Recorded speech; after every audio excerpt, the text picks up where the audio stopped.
नमस्कार। श्रुति साहित्य को आपण मानकु स्वागत। श्रुति साहित्य रे आज शुणिबा प्रख्यात कथाकार विष्णु साहुंकर एक बहुचर्चित गल्प कार्तिक पूर्णमीर काव्य।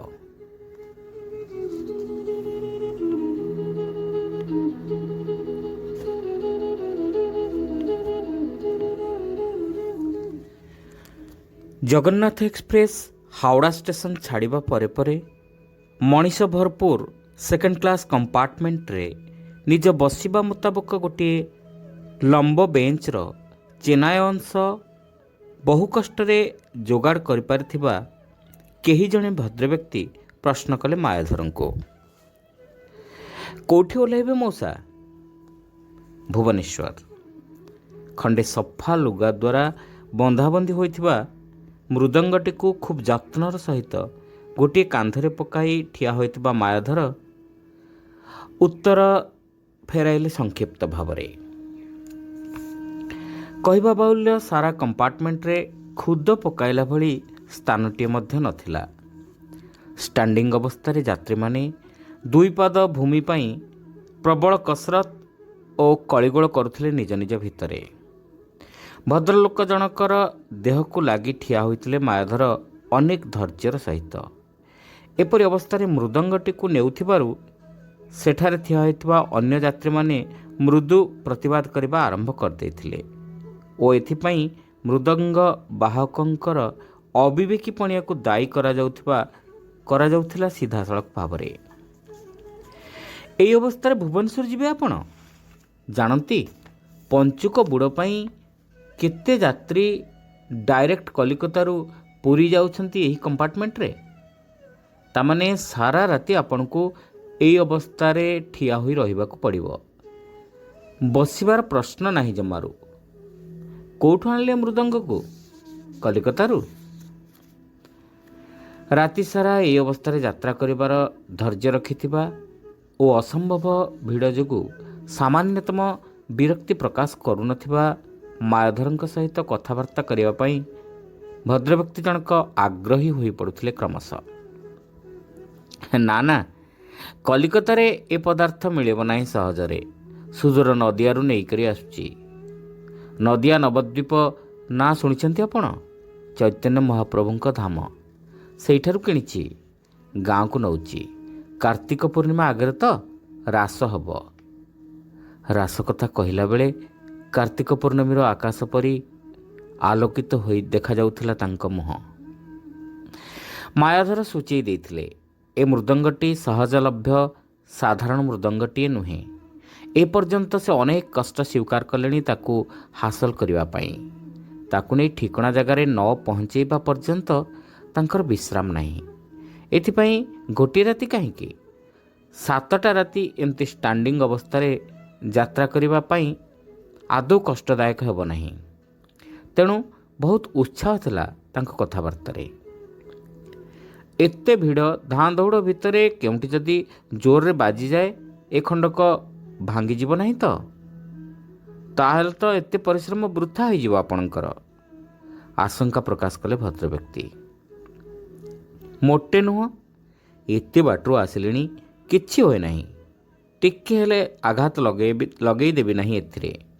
अक्षत अवस्था ही ये बाद्य पहुँचब गाँव रे। ठाकुर काम परा विघ्न घटब नहीं जमारू। एतक कही से आउंसीबाकू लागिले मृदंग को खूब कोमल भावरे।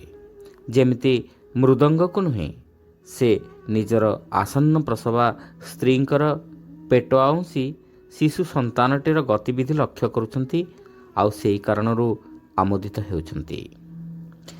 ट्रेन चलीथिला। लोक गहली जोगु शीत बहुत कम थिला कंपार्टमेंट रे।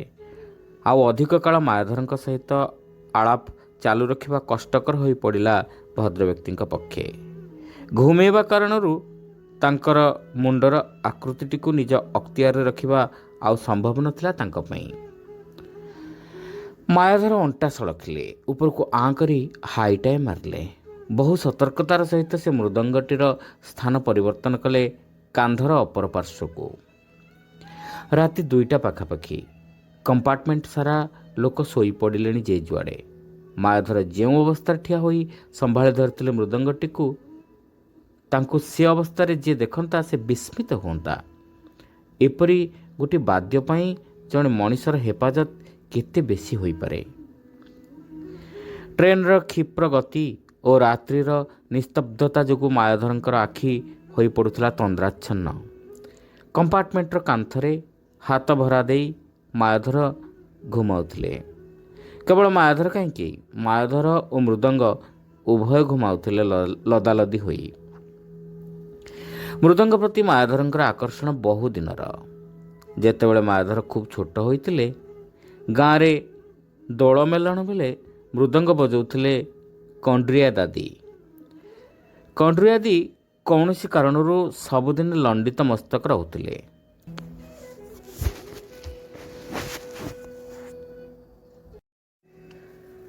ସେଇ ଲଣ୍ଡା ମୁଣ୍ଡରେ କଳାଧଳା ମିଶ୍ରିତ ରଙ୍ଗର ବାଳ କେରାଏ ତାଙ୍କ ଗହଳ କେଶର ଅବଶିଷ୍ଟାଂଶ ରୂପେ ରହିଥିଲା, ଯାହାକି ପରବର୍ତ୍ତୀ ସମୟରେ ତାଙ୍କ ନାତି ଓ ନାତୁଣୀମାନଙ୍କର ଗୋଟିଏ ଚମତ୍କାର ଖେଳନାରେ ପରିଣତ ହୋଇଯାଇଥିଲା। ତାଙ୍କ ବର୍ତ୍ତୁଳାକାର ପେଟ ଉପରେ ଶୋଇ ରହି ନିଶ୍ଚିନ୍ତରେ ବାଜୁଥିଲା ମୃଦଙ୍ଗ। ମୃଦଙ୍ଗର ତାଳ ସହିତ ସମାନ ଲୟରେ ନୃତ୍ୟ କରୁଥିଲା ଚୁଟି କେରାକ। ଅନବରତ ନାହିଁ ନାହିଁ କରୁଥିବା ପରି ଚୁଟି ସମେତ ତାଙ୍କର ସମଗ୍ର ମୁଣ୍ଡଟି ହଲୁଥିଲା ସେହି ସମୟରେ। ବଡ଼ ଅଭିଭୂତ ହୋଇ ସେହି ଦୃଶ୍ୟକୁ ଲକ୍ଷ୍ୟ କରନ୍ତି ମାୟାଧର। ଗୋଟିଏ ନିର୍ଜୀବ ବାଦ୍ୟ କେଉଁପରି ଭାବରେ ଜଣେ ମଣିଷ ମୁହଁରୁ ବାହାରୁଥିବା ଦୁର୍ବୋଧ୍ୟ ଧ୍ୱନିଗୁଡ଼ିକର ନିର୍ଦ୍ଦେଶ ମାନି ଚମତ୍କାର ଭାବେ ନକଲ କରି ପକାଉଥାଏ, ତାହା ତାଙ୍କ ଛୋଟ ମୁଣ୍ଡରେ ଜମା ପଶେ ନାହିଁ। କାଳକ୍ରମେ ତାଙ୍କ ପାଇଁ ମୃଦଙ୍ଗ ପରିଣତ ହୋଇଯାଏ ଗୋଟିଏ ଆହ୍ୱାନରେ। ମୃଦଙ୍ଗଟିଏ ବାଜୁଥିବା ସମୟରେ ଜଣାପଡ଼େ ବାଦ୍ୟ ଓ ବାଦକ ପରସ୍ପର ମିଶି ଯାଇଛନ୍ତି, ଲୀନ ହୋଇଯାଇଛନ୍ତି ଉଭୟଙ୍କ ମଧ୍ୟରେ। ଏମିତି ସଶକ୍ତ ସମ୍ପର୍କଟିଏ ଆଉ କୌଣସି ବାଦ୍ୟ ଓ ବାଦକ ମଧ୍ୟରେ ରହିଥିବାର ମନେ ହୁଏ ନାହିଁ ତାଙ୍କର। ସେ ଆଚମ୍ବିତ ହୁଅନ୍ତି, ଏମିତି ହୋଇପାରୁଛି କେମିତି?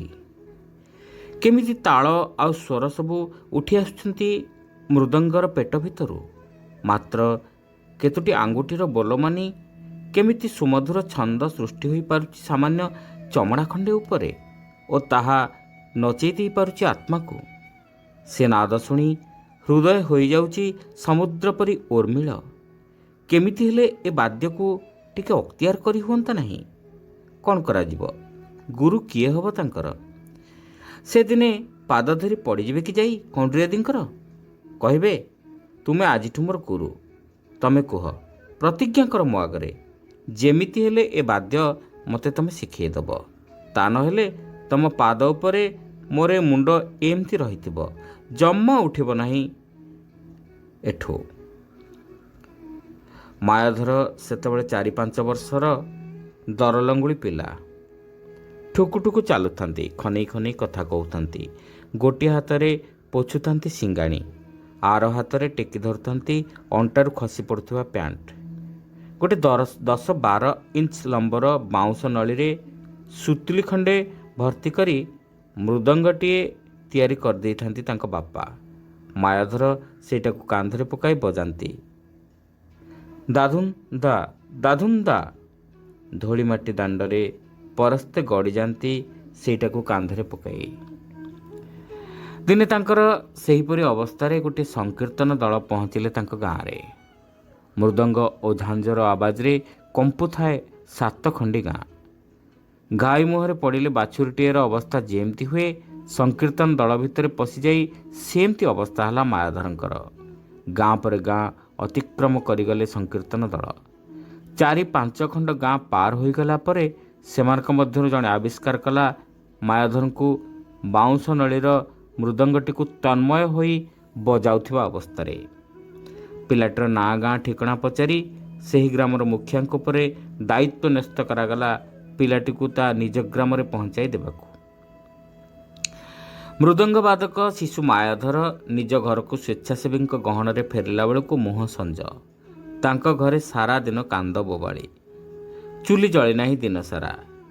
ସେ କିନ୍ତୁ ପ୍ରବଳ ଉତ୍ସାହରେ ଗାଲୁରୁ ଗାଲୁରୁ କରି ବର୍ଣ୍ଣନା କରିଯାଉଥିଲେ ସେଦିନର ଅଭୁଲା ଅନୁଭୂତି ନିଜ ବାପା ବୋଉ ଓ ତାଟକା ହୋଇଯାଇଥିବା ଗ୍ରାମବାସୀଙ୍କ ଆଗରେ। ଥରେ ରାସ ଚାଲିଥିଲା ଗାଁରେ। ମୃଦଙ୍ଗ ବଜାଉଥିଲେ କଣ୍ଡୁରିଆଦି ତାଙ୍କର ଚେଲା ଚାମୁଣ୍ଡାଙ୍କ ଗହଣରେ। ଯଦିଓ ଗିନି ବଜାଇବାରେ ଛୋଟ ଭୂମିକାଟିଏ ଆଦରି ନେଇଥିଲେ ଯୁବକ ମାୟାଧର, ତାଙ୍କର ମନ ହେଉଥିଲା ସେ ଟିକେ ହାତ ପକାନ୍ତେ ମୃଦଙ୍ଗରେ, ତାହେଲେ ମନ ବୋଧ ହୋଇଯାନ୍ତା ତାଙ୍କର। କିନ୍ତୁ ସେ ମଝିରେ ମଝିରେ ଭୀଷଣ ଅନ୍ୟମନସ୍କ ହୋଇପଡ଼ୁଥିଲେ ଗିନି ବଜାଇବା ସମୟରେ। ଆକୁଳ ଆଖିରେ ଥରକୁ ଥର ଚାହିଁ ରହୁଥିଲେ କଣ୍ଡୁରିଆଦିଙ୍କର ମୃଦଙ୍ଗ ବଜାକୁ, ଦିଗ୍ବିଜୟୀ ବୀର ପରି ତାଙ୍କର ଠାଣିକୁ। ଆହା, କ'ଣ ସେ ହାତ, କ'ଣ ସେ ମାଧୁର୍ଯ୍ୟ! ସେଗୁଡ଼ିକ କୌଣସି ମଣିଷ ହାତର ଆଙ୍ଗୁଠି ନା ବିସ୍ମୟଜନକ କେତେଗୁଡ଼ିଏ ସ୍ପ୍ରିଙ୍ଗ? ହଠାତ୍ ସେ ନିଜ ଅଜାଣତରେ ଗିନି ବଜାଇବା ସ୍ଥଗିତ କରି ନିଜ ହାତର ଆଙ୍ଗୁଠିଗୁଡ଼ିକୁ ଏପଟ ସେପଟ କଲେ ଗିନି ଉପରେ। ସେ ବୁଝିପାରୁନଥିଲେ କି ପ୍ରକାର ନିରବଚ୍ଛିନ୍ନ ସାଧନା ଏତେ କ୍ଷିପ୍ର ଓ ଅନୁଶାସିତ କରିପାରିଛି ତାଙ୍କ ହାତର ଆଙ୍ଗୁଠିଗୁଡ଼ିକୁ। ସେ କ'ଣ ସତରେ ଏହିପରି ସଙ୍ଗୀତର ତରଙ୍ଗ ସୃଷ୍ଟି କରିପାରିବେ ନାହିଁ ମୃଦଙ୍ଗର ଚମଡ଼ା ଉପରେ? ତାଙ୍କର ଏତେ ଦିନର ଅଭିଳାଷ କ'ଣ ଏହିପରି ଅପୂର୍ଣ୍ଣ ରହିଥିବ ଜୀବନ ସାରା? କି ଲାଭ ତେବେ ଏ ବୃଥା ଜୀବନ ରଖି? କାନ୍ଦ କାନ୍ଦ ହୋଇଗଲା ତାଙ୍କର ମୁହଁ। ତୋର ଗିନି କ'ଣ ଆଜି ବେତାଳ ଧରୁଛି ରେ ମାୟା? କଥା କ'ଣ? ସେମିତି ମୃଦଙ୍ଗ ବଜାଇବା ଅବସ୍ଥାରେ ମନ୍ତବ୍ୟ ଦେଲେ କଣ୍ଡୁରିଆଦି, ଆଦୌ ମାୟାଧରଙ୍କ ଆଡ଼େ ନ ଚାହିଁ। ପାଟି ଭିତରକୁ ମେଞ୍ଚାଏ ତତଲା ଚା ପଶିଗଲେ ଯେଉଁପରି ଗୋଟାଏ ଚମକ ଲାଗିଥାନ୍ତା, ସେମିତି ଚମକି ପଡ଼ିଲେ ମାୟାଧର। ସତେ ତ ଏଣେ ମୃଦଙ୍ଗ ବଜାଇବାର ଶୈଳୀଟିକୁ ଦେଖୁ ଦେଖୁ ସେ ସମ୍ପୂର୍ଣ୍ଣ ରୂପେ ପାଶୋରି ପକାଇଛନ୍ତି ଗିନି ବଜାଇବା କଥା। ସେ ଗିନି ବଜାଇବାରେ ପୁନର୍ମନୋନିବେଶ କଲେ। ରାସ ସରିଲା ପରେ ଯେତେବେଳେ ଭୋଗ ବଣ୍ଟା ହେଲା, ଆଞ୍ଜୁଳାଏ ଆଞ୍ଜୁଳାଏ ଖଇ ଉଖୁଡ଼ା ଧରି ମୁହଁରେ ଲଗେଇ ଖାଉ ଖାଉ ସେ ଗାଉଁ ଗାଉଁ ହୋଇ କହିଲେ, ସବୁବେଳେ ଗିନି ବଜାଇ ବଜାଇ ବଡ଼ ବିରକ୍ତିଆ ଲାଗିଲାଣି କଣ୍ଡୁରିଆଦି। ତେମେ ମୋତେ ଟିକେ ମୃଦଙ୍ଗ ବଜାଇବାଟା ବିଦ୍ୟା ଶିଖେଇ ଦିଅ। ତମେ ଯାହା କହିବ ତମର ବୋଲ ମାନିବି, ଜୀବନ ସାରା ତମ ଗୋଲାମ ହୋଇ ରହିବି। ଏତେକ କହିଲା ବେଳେ ସେ ଖଇ ଉଖୁଡ଼ା ଆଞ୍ଜୁଳାକ ପୁଷ୍ପାଞ୍ଜଳି ପରି ଟେକି ଧରୁଥିଲେ କଣ୍ଡୁରିଆଦିଙ୍କ ଆଡ଼େ। ତାଙ୍କର ତଥାସ୍ତୁ କରିବା ନ କରିବା ଉପରେ ହିଁ ଯେମିତି ନିର୍ଭର କରୁଛି ମାୟାଧରଙ୍କ ଅବଶିଷ୍ଟ ଜୀବନର ସୁଖ ଓ ସୌଭାଗ୍ୟ, ସେହିପରି ମୁଖଭଙ୍ଗୀଟିଏ କରି ରହିଥିଲେ ସେ। ଶିଖିବାକୁ ଯେବେ ଷୋଳପଣ ଇଚ୍ଛା ତେବେ ଶିଖ, ମନା ନାହିଁ। ହେଲେ ମନେ ରଖିଥା ବାପା, ବଡ଼ କଠିନ ସେ ବିଦ୍ୟା। ମୃଦଙ୍ଗ ହେଉଛି ଦେବବାଦ୍ୟ, ତାକୁ ଶିଖିବା ମାନେ ରୀତିମତ ସାଧନା କରିବାର କଥା। ସେତକ ସାଧ୍ୟ କରିପାରିଲେ ମୃଦଙ୍ଗ ବି ମଣିଷ ପରି କଥା କହିପାରିବ, ହରିବୋଲ ହୁଳହୁଳି ପକାଇ ପାରିବ ଠାକୁରଙ୍କ ସାମ୍ନାରେ। କଣ୍ଡୁରିଆଦି କହିଲେ। ବିସ୍ଫାରିତ ହୋଇଉଠିଲା ଯୁବକ ମାୟାଧରଙ୍କର ଆଖି ଦୁଇଟି ଗଭୀର ବିସ୍ମୟରେ। ଏହାଦ୍ୱାରା କଣ୍ଡୁରିଆଦି କେବଳ ମାୟାଧରଙ୍କୁ ଉତ୍ସାହିତ କରିନଥିଲେ, ମୃଦଙ୍ଗ ସମ୍ପର୍କିତ ତାଙ୍କର ଗଭୀର ଅନୁଭୂତି ବ୍ୟକ୍ତ କରିଥିଲେ ଗଦଗଦ ସ୍ୱରରେ। ସେ ସମ୍ପର୍କରେ ଏକ ଅବିଶ୍ୱାସ ତଥ୍ୟ ଉପସ୍ଥାପନ କରିଥିଲେ ମାୟାଧରଙ୍କ ନିକଟରେ। ସେ କଣ୍ଡୁରିଆଦିଙ୍କର କଥାକୁ ଗୋଟିଏ ଶକ୍ତ ଚ୍ୟାଲେଞ୍ଜ ପରି ଗ୍ରହଣ କରିନେଇଥିଲେ ଜୀବନ ସାରା। ସେତେବେଳେ ଶୟନ ସ୍ୱପନ ଜାଗରଣ ସବୁ ସମୟରେ ମୃଦଙ୍ଗ ବଜାଇବା ଥିଲା ତାଙ୍କର ଏକମାତ୍ର ସାଧନା। ଯେଉଁଦିନ ମୃଦଙ୍ଗର ଡାହାଣ ପଟେ ରହିଥିବା ଅଧଚାଖଣ୍ଡେ ଲମ୍ବର ଚମଡ଼ା ଉପରେ ନିଜର ନିୟନ୍ତ୍ରଣ ସାବ୍ୟସ୍ତ କରି ସେ ଚମତ୍କାର ତରଙ୍ଗଟିଏ ସୃଷ୍ଟି କରିପାରିଲେ ଓ ପରେ ପରେ ତାକୁ ତାଳ ଦ୍ୱାରା ସଜେଇ ଦେଇପାରିଲେ, ସେଦିନ ତାଙ୍କୁ ଲାଗିଲା ଏଥର ଆଉ କୌଣସି ସାଂସାରିକ କାମନା ତାଙ୍କୁ ହନ୍ତସନ୍ତ କରିପାରିବ ନାହିଁ। କୌଣସି ବୈଷୟିକ ଅଭାବ ଆଉ ଆନ୍ଦୋଳିତ କରିପାରିବ ନାହିଁ ତାଙ୍କୁ, ଲକ୍ଷ୍ୟଭ୍ରଷ୍ଟ କରିପାରିବ ନାହିଁ କୌଣସି ଆସକ୍ତି କିମ୍ବା ପ୍ରଲୋଭନ। ସେ କୃତାର୍ଥ ହୋଇଯାଇଛନ୍ତି, ସେ ଧନ୍ୟ ହୋଇଯାଇଛନ୍ତି। ସେହି ସମୟରେ ତାଙ୍କର ଉବୁଟୁବୁ ଅବସ୍ଥା ଓ ବିହ୍ୱଳ ଭାବ ପ୍ରକାଶିତ ହେଉଥିଲା ତାଙ୍କର ଆଚରଣରେ, ଚାଲିଚଳନରେ। ଯେଉଁଦିନ ଗାଁରେ ରଥଯାତ୍ରା ସମୟରେ ପହଣ୍ଡି ବିଜେ ହେଉଥିଲା ଜଗନ୍ନାଥଙ୍କର, ସେଦିନ ସମସ୍ତଙ୍କ ସାମ୍ନାରେ ପ୍ରଥମ ଥର ପାଇଁ ଗଭୀର ଆତ୍ମବିଶ୍ୱାସ ସହକାରେ ମୃଦଙ୍ଗ ବଜାଇଲେ ମାୟାଧର। ତାଙ୍କ ମୃଦଙ୍ଗ ସାଧନା ସମ୍ପର୍କରେ ଅଜ୍ଞ ଥିବା ଲୋକେ ତାଟକା ହେଲେ, କେହି କେହି ବିସ୍ମୟ ପ୍ରକାଶ କଲେ ଏତେ ଅଳ୍ପ ବୟସରୁ ମୃଦଙ୍ଗ ବଜାଇବାରେ ତାଙ୍କର ପାରଦର୍ଶିତା ଦେଖି।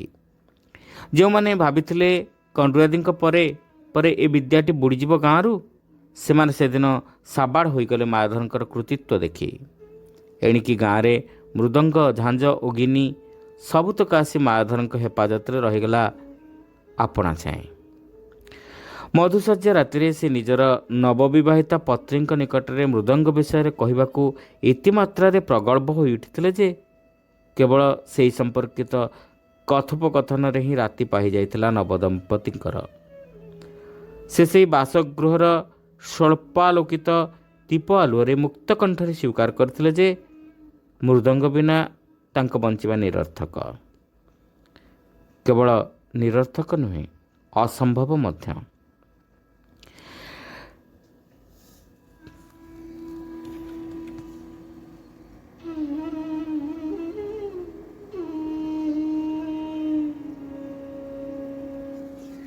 ଟ୍ରେନ୍ କମ୍ପାର୍ଟମେଣ୍ଟରେ ଠିଆ ହୋଇ ସେମିତି ଘୁମାଉଥିବା ଅବସ୍ଥାରେ ସ୍ପଷ୍ଟ ଭାବରେ ଶୁଣିପାରିଲେ ମାୟାଧର। ସତର୍କତାର ସହିତ ସେ ସମ୍ଭାଳିଥିବା ମୃଦଙ୍ଗଟିକୁ କେହି ଜଣେ ବଜାଇ ଦେଉଛି। ସେ ଚମକି ପଡ଼ିଲେ। ଏହା କୌଣସି ଦୁଷ୍ଟ ବାଳକର କାର୍ଯ୍ୟ ହୋଇପାରିଥାଏ ଭାବି ଚାରିଆଡ଼କୁ ଚାହିଁ ସେ ଖେଚଡ଼ାମି କରୁଥିବା ପିଲାଟିକୁ ଅନ୍ୱେଷଣ କରିବାରେ ଆଖି ବୁଲାଇଲେ। ଆଶ୍ଚର୍ଯ୍ୟ! କମ୍ପାର୍ଟମେଣ୍ଟ ସାରା ସମସ୍ତେ ଶୋଇଛନ୍ତି। ଦ୍ରୁତ ଗତିରେ ଚାଲିଛି ଟ୍ରେନ୍। ସେ ଦେଖିଲେ ପୂର୍ବପରି ସଫେଦ କପଡ଼ା ଦ୍ୱାରା ଆବୃତ ହୋଇ ରହିଛି ମୃଦଙ୍ଗଟି। ବେଶ୍ ଅତୁଟ ରହିଛି ମୃଦଙ୍ଗର ପରିପାଟି।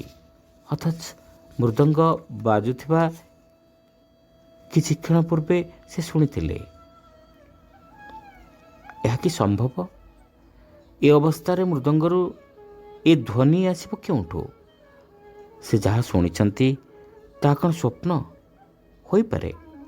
କିଛି କ୍ଷଣ ପରେ ସେ ପୁଣି ଘୁମାଇ ପଡ଼ିଥିଲେ। ଅତ୍ୟଧିକ କ୍ଳାନ୍ତି ଓ ରାତ୍ରିର ଗଭୀରତା, କମ୍ପାର୍ଟମେଣ୍ଟର ନିସ୍ତବ୍ଧତା ଓ ସର୍ବୋପରି ଟ୍ରେନ୍ର ସାବଲୀଳ ଗତି ଯୋଗୁଁ।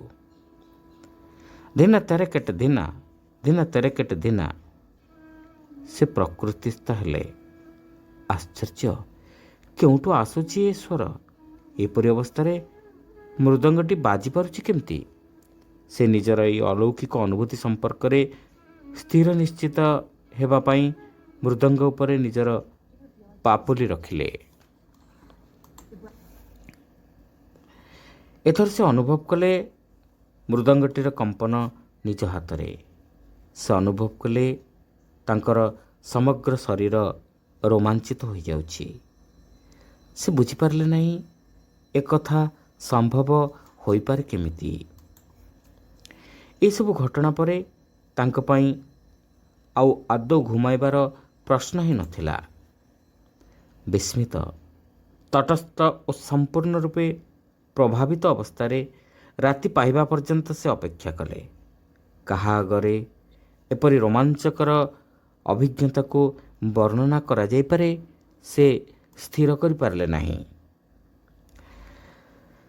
ସେ ମନେ ପକାଇଲେ ଯେଉଁଦିନ ଗାଁରେ ରାସ ହେବା କଥା ବିଷୟରେ ନିଷ୍ପତ୍ତି ନିଆଗଲା, ସେଦିନ ଯୁବକମାନେ ଜିଦ୍ ଧରି ବସିଲେ ଏ ବର୍ଷ ପ୍ରତିବର୍ଷ ପରି ପୁରୁଣା ପଦ୍ଧତିରେ ରାସ ବୋଲାଯିବ ନାହିଁ। କଟକରୁ ଆସିବ melody party, jazz set, Yamaha synthesizer, ଲାଲ ଟ୍ରମ୍ପେଟ୍ ଓ ଡ୍ରମ୍। ବିଭିନ୍ନ କିସମର ବାଣ ଫୁଟାଯିବ। କଳିଯୁଗର ରାଧା ଓ କୃଷ୍ଣମାନେ ଡୁଏଟ୍ ଦେବେ। ଡିସ୍କୋ ନାଚୁଥିବା ଶୃଙ୍ଖଳା ଓ ସଂସ୍କୃତି ବହିର୍ଭୂତ ଯୁବକମାନଙ୍କ ଗହଣରେ। ଖୋଳ କରତାଳ ବଜାଇ ମାନ୍ଧାତା ଅମଳର ଢଙ୍ଗରେ ରାସ ବୋଲି ଗଳା ଫୁଟାଇ ଚିତ୍କାର କରିବାର ଆଉ କିଛି ମାନେ ନାହିଁ। ଏ ବର୍ଷ ରାସର ସ୍ପେଶାଲ ଆଇଟମ୍ ରହିବ ରେକର୍ଡ଼ ଡ୍ୟାନ୍ସ।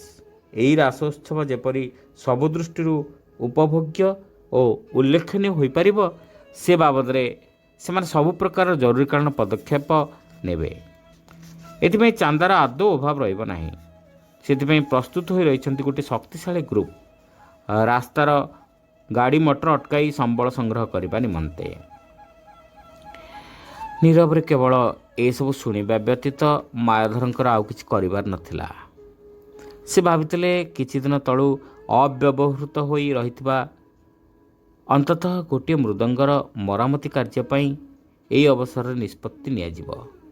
ମୃଦଙ୍ଗ ଓ ଝାଞ୍ଜ ବିନା ରାସ ଉତ୍ସବ କେମିତି ସମ୍ଭବ, ଏକଥା ସେ ଆଦୌ କଳ୍ପନା କରିପାରୁନଥିଲେ। ସଭାରେ ବସିଥିବା ଲୋକମାନଙ୍କ ଭିତରୁ କୌଣସି ପ୍ରତିବାଦ ସ୍ୱର ଉଠିବାର ସମ୍ଭାବନା ଦେଖି ନପାରି ସେ ହତାଶ ହୋଇ ପଡ଼ିଲେ। ତାଙ୍କୁ ଲାଗିଲା ସତେ ଯେମିତି ତାଙ୍କ ଗାଁର ଅଫୁରନ୍ତ ଜୀବନୀ ଶକ୍ତି ଆସ୍ତେ ଆସ୍ତେ ଲୋପ ହୋଇ ଆସୁଛି। ସେ ଅନୁଭବ କଲେ ନିଜ ମୁହଁ ନ ଖୋଲିବା ସତ୍ତ୍ୱେ ମଧ୍ୟ ସେ ସମସ୍ତଙ୍କ ସାମ୍ନାରେ ଭୀଷଣ ଏକାକୀ ହୋଇ ପଡ଼ିଛନ୍ତି। ଯୁବକମାନଙ୍କ ତରଫରୁ ଏ ଯେଉଁ ପ୍ରସ୍ତାବ ଦିଆଯାଇଛି ରାସ ପାଇଁ, ଏଗୁଡ଼ିକ ତାଙ୍କ ଲାଗି ଉଦ୍ଦିଷ୍ଟ ଷଡ଼ଯନ୍ତ୍ରଟିଏ ବୋଲି ତାଙ୍କର ମନେ ହେଲା। ତାଙ୍କୁ ଲାଗିଲା ସେ ତଳିତଳାନ୍ତ ହୋଇଯାଉଛନ୍ତି, ତାଙ୍କର ତଣ୍ଟି ଶୁଖିଯାଉଛି। ସେ ରାଧାକୃଷ୍ଣଙ୍କ ଯୁଗଳ ମୂର୍ତ୍ତି ସ୍ମରଣ କଲେ ମନେ ମନେ।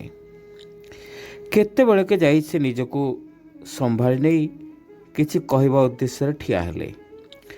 ଗାମୁଛା ଖଣ୍ଡକ ଛାତି କାନ୍ଧରେ ପକାଇଲେ।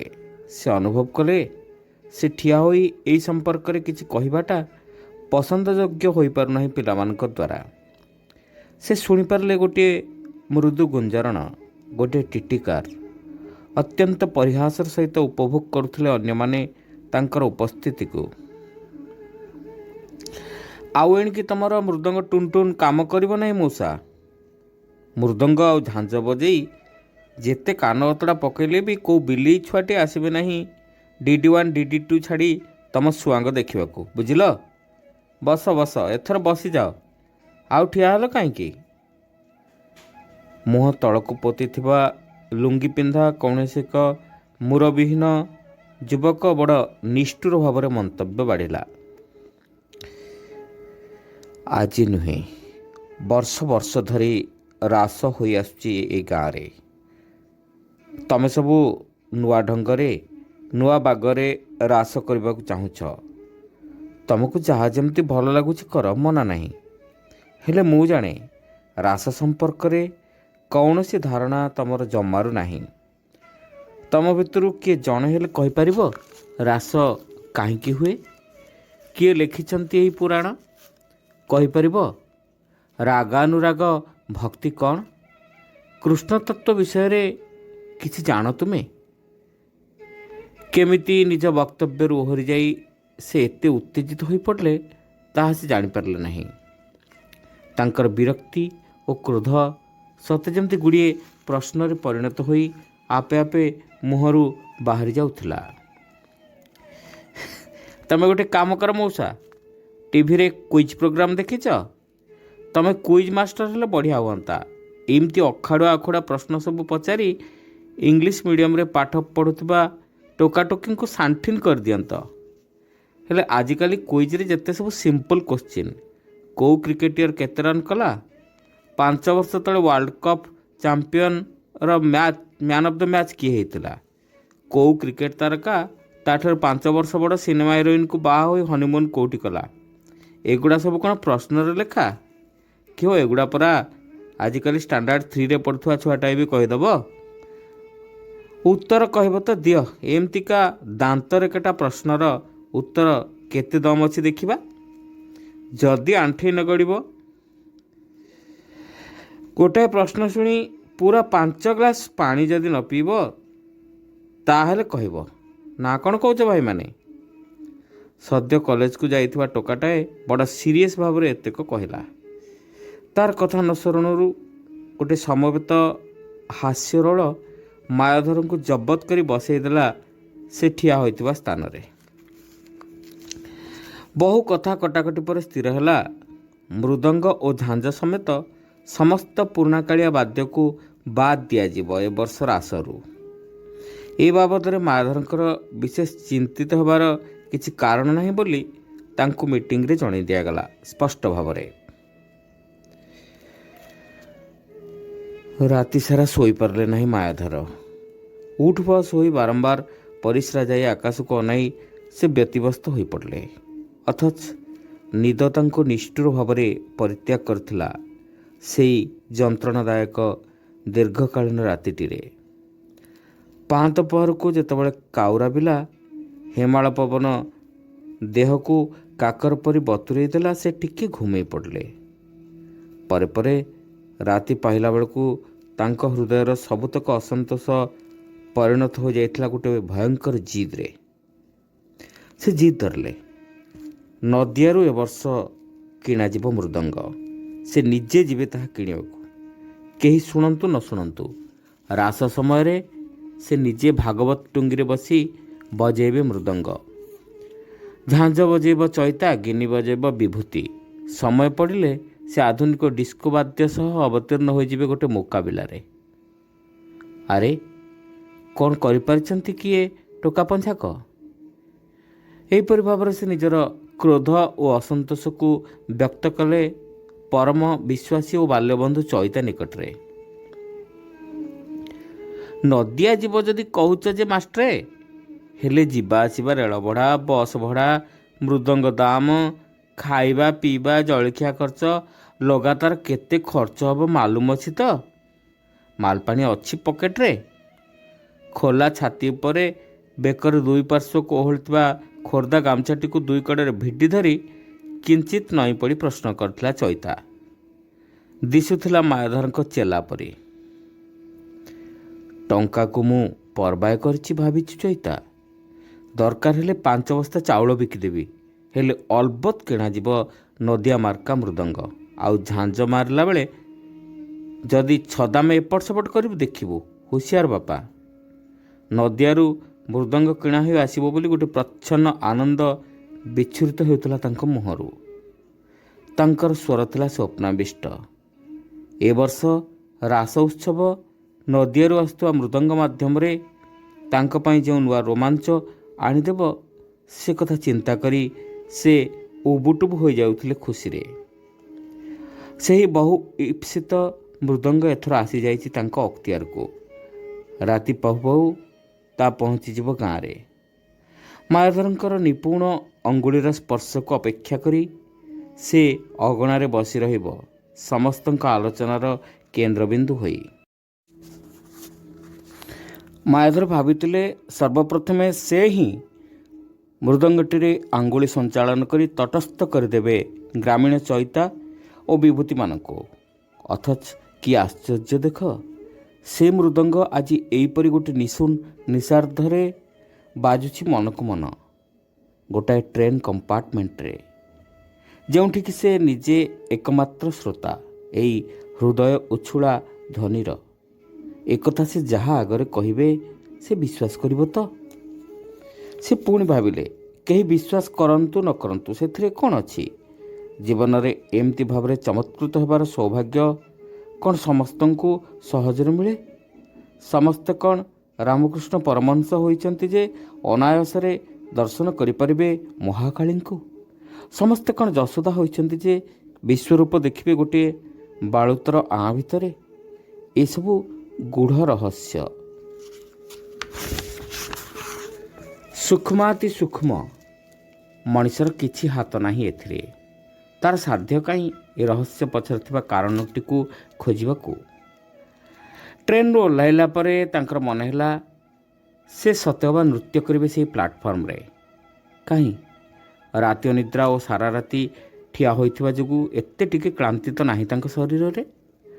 ପାଦ ଦୁଇଟିରେ ଭର୍ତ୍ତି ହୋଇ ରହିଛି କ୍ରୀଡ଼ାପ୍ରିୟ ମୃଗଶିଶୁର ଚପଳତା। ହାଲୁକା ଡେଣା ଥିବା ପ୍ରଜାପତି ପରି ଲାଗୁଛି ତାଙ୍କର ଅଙ୍ଗ ପ୍ରତ୍ୟଙ୍ଗ। ସେ ଭଲ କରି ନିରୀକ୍ଷଣ କଲେ ମୃଦଙ୍ଗକୁ, ଯାହା ଖୁବ୍ ସାଧାରଣ ଜଣାପଡ଼ୁଥିଲା ଆଖିକୁ। ଅଥଚ ବିଗତ ରାତ୍ରିର କଥା ଚିନ୍ତା କଲେ ବିସ୍ମୟର ସୀମା ରହୁନଥିଲା ତାଙ୍କ ପାଇଁ। ସେ ଘରେ ପହଞ୍ଚି ପ୍ରଥମେ ତାଙ୍କ ସ୍ତ୍ରୀ ହେମକୁ ଟାଣିନେଲେ ଶୋଇବା ଘରର ଗୋଟେ କୋଣକୁ। ବର୍ଣ୍ଣନା କରିଗଲେ ମୂଳଠାରୁ ଚୂଳ ପର୍ଯ୍ୟନ୍ତ। ବୁଝିଲ, ତମେ ଦିନରାତି 24 ଘଣ୍ଟା ସେ ବାଜାଟାକୁ ବାଡ଼େଇ ବାଡ଼େଇ ନିଜ ମୁଣ୍ଡ ତ ଖରାପ କଲଣି, ଆମ ସମସ୍ତଙ୍କ ମୁଣ୍ଡକୁ ବି ଖରାପ ନ କରି ଛାଡ଼ିବ ନାହିଁ। କି ହୋ, ମୃଦଙ୍ଗଟା ମନକୁ ମନ ବାଜିବ କେମିତି? ତମେ ଆସିଲା ବେଳେ ଠିଆ ଠିଆ ଘୁମେଇ ପଡ଼ିଛ ତ, ତେଣୁ ସପନ ଦେଖି ପକେଇଛ, ଆଉ ଏଠି ଆସି ଗପୁଛ। ତମେ ଯାଅ ଯାଅ, ମୋତେ ଯାହା କହିଲ କହିଲ, ଆଉ କାହାକୁ ଜମା ଏକଥା କହିବ ନାହିଁ। ହେମାଙ୍ଗିନୀର ସ୍ୱର ଥିଲା ଖୁବ୍ ଅହେତୁକ, ଖୁବ୍ ଅବହେଳା ସୂଚକ ଓ ତାଚ୍ଛଲ୍ୟ ପରିପୂର୍ଣ୍ଣ। ସ୍ତ୍ରୀଙ୍କର ଏଭଳି ମନ୍ତବ୍ୟ ଶୁଣୁ ଶୁଣୁ ସେ ଦାନ୍ତ ଘଷିଲେ ଓ ଚା ପିଇଲେ। ସେ ଭାବିଲେ, ଗତ ରାତିର ଏହି ଅଲୌକିକ ଅନୁଭୂତିକୁ ଆଦୌ ଗୁରୁତ୍ୱ ନ ଦେଇ ରାସ କିପରି ହେବ, ରାସ ପଞ୍ଚଧ୍ୟାୟୀ କିଏ ଗାଇବ, ସେ ବିଷୟରେ ସେ ଚିନ୍ତା କରିବେ ଓ ଚୈତାର ପରାମର୍ଶ ନେବେ। କିନ୍ତୁ ଦିନସାରା ଯେତେ ଯାହା କାମରେ ବ୍ୟସ୍ତ ରହିଲେ ମଧ୍ୟ ତାଙ୍କ ନଜର ସଦାସର୍ବଦା ରହିଥିଲା ମୃଦଙ୍ଗଟି ଉପରେ। ତାଙ୍କୁ ଲାଗୁଥିଲା ମୃଦଙ୍ଗର ଦେହଟି ସତେକି ସବୁବେଳେ ଅସ୍ଥିର ଭାବରେ କମ୍ପୁଛି। ସେହି କମ୍ପନକୁ ସେ ମଧ୍ୟ ଅନୁଭବ କରିପାରୁଥିଲେ ନିଜ ଛାତିରେ। ମୃଦଙ୍ଗଟିର ସେହି ଗୁଣୁଗୁଣୁ ଶବ୍ଦ ଛାଇ ପରି ଗୋଡ଼ଉଥିଲା ତାଙ୍କୁ। ଚୈତା ଓ ବିଭୂତି ଆଗରେ ଏସବୁ କଥା କହି ହାସ୍ୟାସ୍ପଦ ହେବା ପାଇଁ ତାଙ୍କୁ ଆଉ ଭଲ ଲାଗିଲା ନାହିଁ। ସେଦିନ ସନ୍ଧ୍ୟାରେ ବିଶ୍ୱର ସର୍ବବୃହତ୍ ଯୁଗୋପଯୋଗୀ ରାସ ହେବା ପାଇଁ ଯେଉଁ ପ୍ରକ୍ରିୟା ଚାଲୁଥିଲା, ସେଥିରେ ଅସହଯୋଗ ମାୟାଧରଙ୍କ ଭୂମିକାକୁ ସନ୍ଦେହପୂର୍ଣ୍ଣ କରିଦେଇଥିଲା ଉଦ୍ୟୋକ୍ତାମାନଙ୍କ ନିକଟରେ। ତେଣୁ ମୃଦଙ୍ଗ ବାଦ୍ୟ ପରି ସେ ନିଜେ ମଧ୍ୟ ବର୍ଜନୀୟ ହୋଇପଡ଼ିଥିଲେ ଉକ୍ତ କାର୍ଯ୍ୟକ୍ରମରୁ। ସେ ସାରାଦିନ ଭିତରେ ଥରେ ଅଧେ ଚୋରେଇ ଚୋରେଇ ଚାହିଁଥିଲେ ରାସ ହେବା ପାଇଁ ଉଦ୍ଦିଷ୍ଟ ଚଉତରାକୁ। ରାସ ପାଇଁ ଯେଉଁ ପ୍ରକାଣ୍ଡ ଆୟୋଜନ ଚାଲୁ ରହିଥିଲା, ତାକୁ ଦେଖି କେବଳ ବିସ୍ମିତ ହେଉଥିଲେ ସେ। ପ୍ରଚୁର ପରିମାଣର ଅର୍ଥ ଆସିବାର ବାଟ ଏତେ ସୁଗମ ହୋଇପାରିଲା କେମିତି ଏ ବଜାରୀ ଟୋକାଦଳଙ୍କ ପାଇଁ, ସେ ଆଦୌ ବୁଝିପାରୁନଥିଲେ। କାବା ହୋଇଯାଉଥିଲେ ମୁହୂର୍ତ୍ତ କେତୋଟି ପାଇଁ। କ'ଣ ଶୁଭୁଛି ନା ନାହିଁ ତୁମକୁ? ତୁମ ଉପରେ ଚାନ୍ଦା ଧାର୍ଯ୍ୟ କରାଯାଇଛି 100 ଟଙ୍କା। ବାହାର କଲ, ଆମେ ଯାଉ, ତେଣୁ ସବୁତକ କାମ ପଡ଼ିଛି। ଟୋକାଦଳଙ୍କ ଭିତରୁ କେହି ଜଣେ ସିଗାରେଟରେ ଗୋଟିଏ ପ୍ରକାଣ୍ଡ ଟାଣ ଦେଇ ଏତେକ କଥା କହିଲା। ତାର ପ୍ରତିଟି ଶବ୍ଦରେ ଭରପୁର ରହିଥିଲା ମାୟାଧରଙ୍କୁ ସମ୍ପୂର୍ଣ୍ଣ ଧୂଳିସାତ୍ କରିଦେବା ପାଇଁ ନିର୍ମମ ଅବଜ୍ଞା। ମୁଁ ଚାନ୍ଦା ଦେଇପାରିବି ନାହିଁ। ଦାଣ୍ଡପିଣ୍ଡାରେ ଠିଆ ହୋଇ ଲୁଗାକୁ କୁଞ୍ଚ କରି ପିନ୍ଧୁ ପିନ୍ଧୁ ମାୟାଧର କହିଲେ ଖୁବ୍ ଶାନ୍ତ ଭାବରେ। ଦେଇପାରିବ ନାହିଁ ନା ଦବ ନାହିଁ? ଦାନ୍ତ ଚିପି କଥାର ଅର୍ଥ କଲା ଆଉ ଜଣେ। ଠିକ୍ ଅଛି, ନ ଦିଅ। ଆମେ କ'ଣ ତମ ଉପରେ ଭରସା ରଖି ଏତେ ବଡ଼ ଆୟୋଜନ କରିଛୁ? ହେଲେ ତମ କଲିକତି ମୃଦଙ୍ଗ କାହିଁ ଟିକେ ଆଣିଲ ଦେଖିବା, କି ପ୍ରକାର ପଦାର୍ଥ ସିଏ? ଦୁଇ ଜଣ ସାଥୀଙ୍କ କାନ୍ଧରେ ହାତ ପକାଇଥିବା ଅବସ୍ଥାରେ ନିଜ ଦେହକୁ ଝୁଲାଇ ଝୁଲାଇ ତୃତୀୟ ଜଣକ ମାୟାଧରଙ୍କ ଉଦ୍ଦେଶ୍ୟରେ କହିଲା। ଗୋଟେ ବ୍ରଣକୁ ତୀକ୍ଷ୍ଣ ଛୁଞ୍ଚି ସାହାଯ୍ୟରେ ଆଘାତ କଲେ ଯେମିତି କଷ୍ଟ ହୁଅନ୍ତା, ସେହିପରି ଗୋଟିଏ ଯନ୍ତ୍ରଣାରେ କଲବଲ ହୋଇଗଲେ ମାୟାଧର। ସେ ଭଲ ଭାବରେ ବୁଝି ସାରିଥିଲେ ଏ ପ୍ରକାର ଦୁର୍ବ୍ୟବହାର ପାଇଁ ସେ ଫେରାଦ କରିପାରିବେ ନାହିଁ କାହା ଆଗରେ। ଗାଁର ଶାନ୍ତିଭଙ୍ଗ କରୁଥିବା କୁକୁଡ଼ା ଝୋଳ, ମଦ, ଗଞ୍ଜେଇ ଓ ଯୌନ କାରବାରରେ ନିଜର ଜ୍ଞାନ ପରିସରକୁ ସୀମିତ ରଖିଥିବା ଏଇ ଉତ୍ତର ପୁରୁଷମାନଙ୍କ ହାତରେ ହିଁ ଗାଁର ଡୋରି ରହିଆସିଛି ବେଶ୍ କେତେଦିନ ହେଲା। ଅଗତ୍ୟା ସେ ଘର ଭିତରକୁ ଗଲେ। ଏମିତି ଅବସ୍ଥାରେ ପଳାୟନପନ୍ଥୀ ହୋଇଯିବାରେ ହିଁ ସେ ନିଜକୁ ଗୌରବାନ୍ୱିତ ବୋଧ କଲେ। ଧାଁ ଦୌଡ଼ ଲାଗି ରହିଥିବା ସନ୍ଧ୍ୟା ଆସିବା ପୂର୍ବରୁ ଦୂର ତାଳବଣ ଘେରା କଣ୍ଡିଆ ଉପରୁ ଚମତ୍କାର ସୁନାର କିରଣ ଫିଙ୍ଗି ଜହ୍ନ ଉଠୁଥିଲା। ଆକାଶ ବର୍ଣ୍ଣିଲ ହୋଇପଡ଼ିଥିଲା ଜହ୍ନ ଆଲୁଅରେ। ମାଇକ୍ରେ ବାଜୁଥିଲା ତୁ ଚିଜ୍ ବଡ଼ି ହେ ମସ୍ତ ମସ୍ତ। ମେଲୋଡ଼ି ମଞ୍ଚଟିଏ ତିଆରି ହୋଇଥିଲା ରାସ ଚଉତରା ସାମ୍ନାରେ। ମଞ୍ଚର ହେଲୋଜେନ୍ ଲାଇଟ୍ ନିକଟରେ ଚଉତରାରେ ରଖାଯାଇଥିବା ରାଧାକୃଷ୍ଣଙ୍କର ଯୁଗଳ ମୂର୍ତ୍ତି କଡ଼ରେ ବଡ଼ ହାସ୍ୟାସ୍ପଦ ଭାବରେ ଜଳୁଥିଲା ପୋଲାଙ୍ଗ ତେଲ ଓ ସଳିତା ସମ୍ବଳିତ ଦୀପଟିଏ। ହାଲୋଜେନ୍ ଲାଇଟ୍ଟିକୁ ପୋକ ଘେରି ରହିଥିବା ପରି ହୁମୁଦୁମୁ ହେଉଥିଲେ ଗାଁର ପିଲାମାନେ ମଞ୍ଚ ଉପରେ। ମେଲୋଡ଼ି ଆରମ୍ଭ ହେବାର ଚାଞ୍ଚଲ୍ୟ ଥିଲା ଚା ଦୋକାନରେ। କିରୋସିନ ଷ୍ଟୋଭଟିଏ ଧଇଁସଇଁ ହୋଇ ଜଳୁଥିଲା ଗୋଟିଏ ଟ୍ରଲି ଉପରେ। ଚପ୍ ତିଆରି ହେବା ଉଦ୍ଦେଶ୍ୟରେ ଗୋଟିଏ ଥାଳିରେ ମିଠେଇ ପରି ସଜା ହୋଇ ରହିଥିଲା ଲାଲ ଚିଙ୍ଗୁଡ଼ି ଭଜା, ମସୁଣ ଓ ଅନାବରଣ ଅଣ୍ଡା ଗୁଡ଼ିଏ। ଟ୍ରଲିର ମାଲିକ ବ୍ୟସ୍ତତା ପ୍ରକାଶ କରୁଥିଲା ଟହଲିଆ ପରେ ଦିଶୁଥିବା ଗୋଟିଏ ଚିରା ଗଞ୍ଜି ପିନ୍ଧା ଟୋକା ଉପରେ। ଏସବୁ ବ୍ୟତୀତ ବଡ଼ ସତର୍କ ଚାହାଣୀ ତାର ଘୁରି ଆସୁଥିଲା ଚାରିଆଡ଼େ। पैसा हिसाब करिबारे से तार असाधारण स्मरण शक्तिर परिचय देउथला अवलीला क्रमे। तेणे भागवत टुंगी किंतु मृदंग बजेबारे निविष्ट रही मायाधर। ए मृदंग कौन न बाजुची मो मायाई, ए कान जान पवित्र होगला, नहेले कौन यह मिछरे कही नदिया मृदंग बोली। तेमे जहा कुह पंच आत्मा बोध हो जाउची तम उकुट शुणिला क्षणी। विभूति गदगद हो पड़ुला मृदंग बाबद वर्णना करियाकू। चैता मध्य झांझ बजेला बेले सेदिन ठारू बड़ी एते सुंदर चमत्कार अनुभूतिटे हासिल करनथिला आउ केउ दिन। भागवत टुंगीर पोकखिया कबाट भितरु भागवत टुंगीर पोकखिया कबाट को भीतर बंद कर देई मृदंग गिनी झांझ बजाउथिले 3 जण मनीष। मृदंग देहरु निर्गत हेउथिबा चमत्कार स्वर सबु मायाधरंकर अभ्यस्त अंगुली संस्पर्श रे आसिबा क्षणी मायाधरंकर मुह पूर्णिमार जह्न परि दिसुथिला, मुग्ध ओ परिष्कार। से भाबुथिले से कांदी पकेबे एते खुशी रे। मृदंगर ध्वनि सांगरे मिसी एकाकार होइजिब तांको अस्तित्व पानी रे चीनीर दाना परी। जेतेबेले मेलोडी पार्टीर कारबार आरंभ होइगला मंच उपरे वाद्ययंत्र उपरे मार्तुल्य प्रहार किंबा सेहीपरि कौनसी कारसादी जोगु बक्स और फनेल गुड़िक जितेबाला अस्तव्यस्त हो पड़े से दिनर मृदंग वादन वर्जन करी 2 जण जाक मनीष निज निज घर को फेरीगले एका मुहा। मायाधर रहीगले एकाकी। से अनुभव कले विरोधी दल को सामना कला भली जोर किंबा सामर्थ्य सतर तांकर जमारू नाही। ए दिगरे तांकु घोर निरुत्साह करी चैता और विभूति चलीगले निज निज घर को। क्लांत मायाधरंकर आउ कौनसी स्पृहा रहिला नहीं से दिगरे। से मृदंग को यथास्थान रखी गोटी गोटी चाली चाली निज घर को शोभा उद्देश्य गले। गोटाए चरम पराजयर ग्लानि रे से भांगी टुकुरा टुकुरा हो जाइथिले जेमती।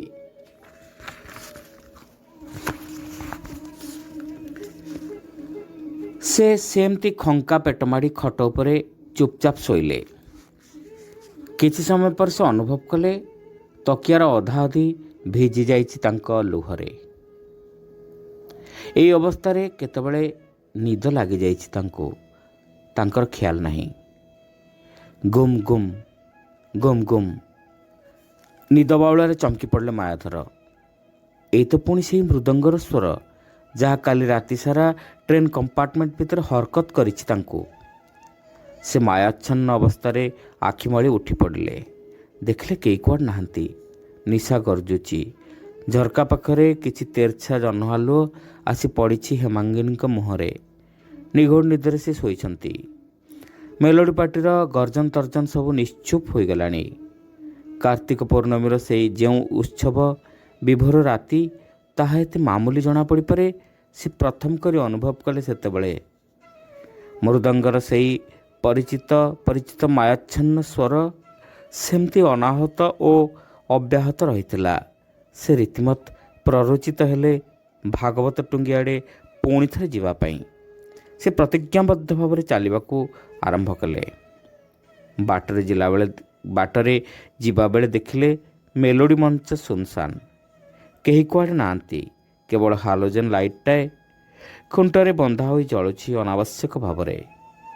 जेउ मेलारे प्रतिवर्ष रास हुए जुगल मूर्ति पूजा करा जाए सेठी पहुंची से स्तंभीभूत हो गले किछि क्षण पाई। ए कौन से देखुचंती? कुकुर 2-3टा गोटाए खई उखुड़ा भोगडाला को केन्द्र करी बड़ निर्दय भाव में गाड़ीगुलज करुछंती। परस्पर भितरे परस्पर को रक्ताक्त करने निज निजर दांत और पंजा को उन्मुक्त रखी छका पंजा खेल खेलुंट। छिंचाड़ी हो पड़ी उखुड़ा खई एणे तेणे।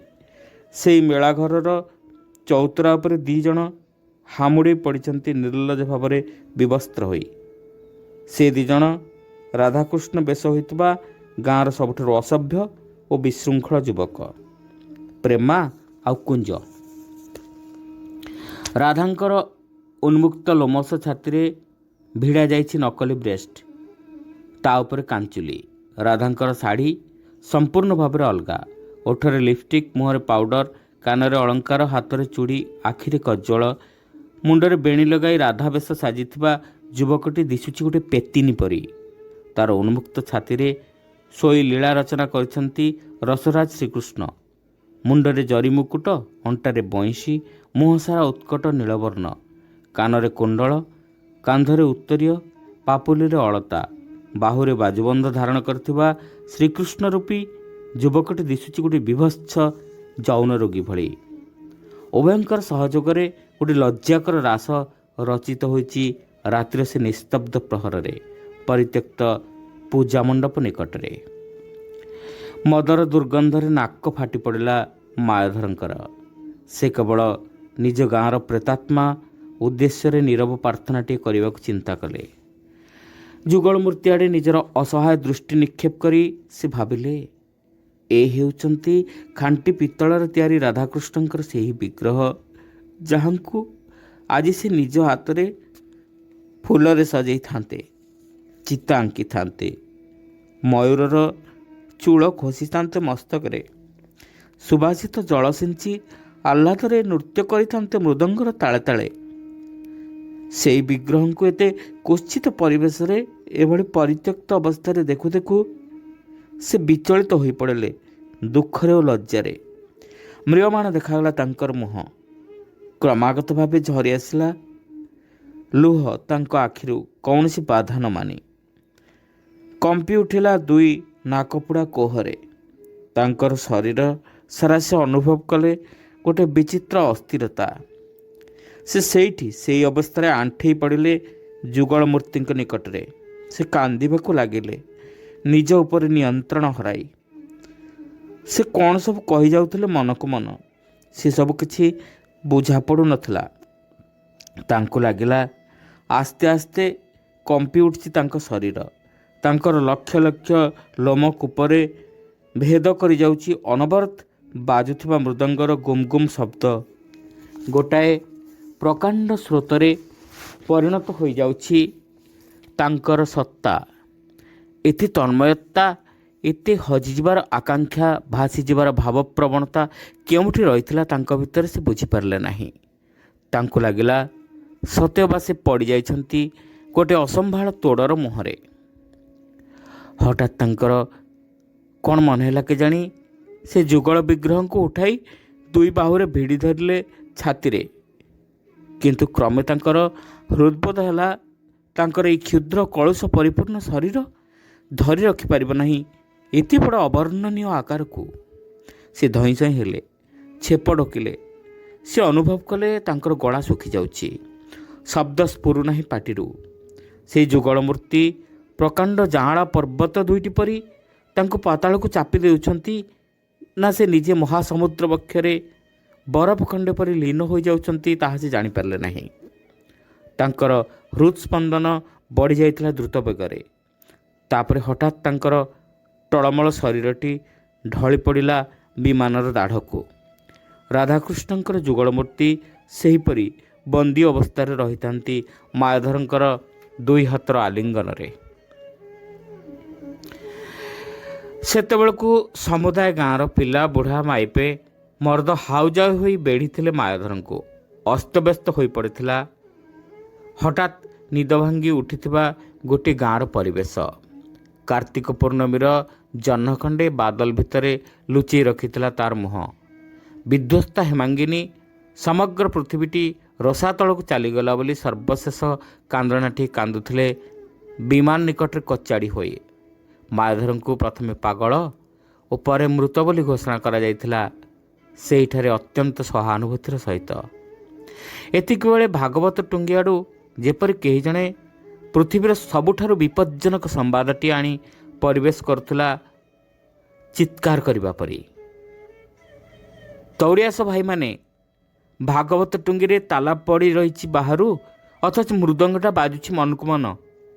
ବଡ଼ ଆଚମ୍ବିତ କଥା ହୋ, ଦେଖିବ ଆସ। ଏହା ନିଶ୍ଚିତ ଭାବେ ମାୟାଧରଙ୍କ ପ୍ରେତାତ୍ମାର କାରସାଦି ହୋଇପାରେ ବୋଲି ଧରିନେଇ ଉପସ୍ଥିତ ଗ୍ରାମବାସୀମାନଙ୍କ ମଧ୍ୟରୁ ଦୁଃସାହସୀ ମନେ ହେଉଥିବା ଜଣେ ଯୁବକ ଖୁବ୍ ସତର୍କତାର ସହିତ ଭାଗବତ ଟୁଙ୍ଗିର ତାଲା ଖୋଲିଲା। ହେଲେ ମାୟାଧରଙ୍କ ମୃଦଙ୍ଗଟି ପ୍ରକୃତରେ ଅକ୍ଷତ ନଥିଲା। ସେତେବେଳକୁ ତାହା ଫାଟି ଦୁଇଫାଳ ହୋଇ ପଡ଼ିଥିଲା ଚଟାଣରେ ଏବଂ ଦିଶୁଥିଲା ମୃତ ମଣିଷର ଆଣ୍ଟିଏ ପରି। ସେତେବେଳକୁ କାର୍ତ୍ତିକ ପୂର୍ଣ୍ଣମୀର ରାତି ଭୋର ହେବାର ସୂଚନା ମିଳୁଥିଲା ପୂର୍ବ ଦିଗରୁ।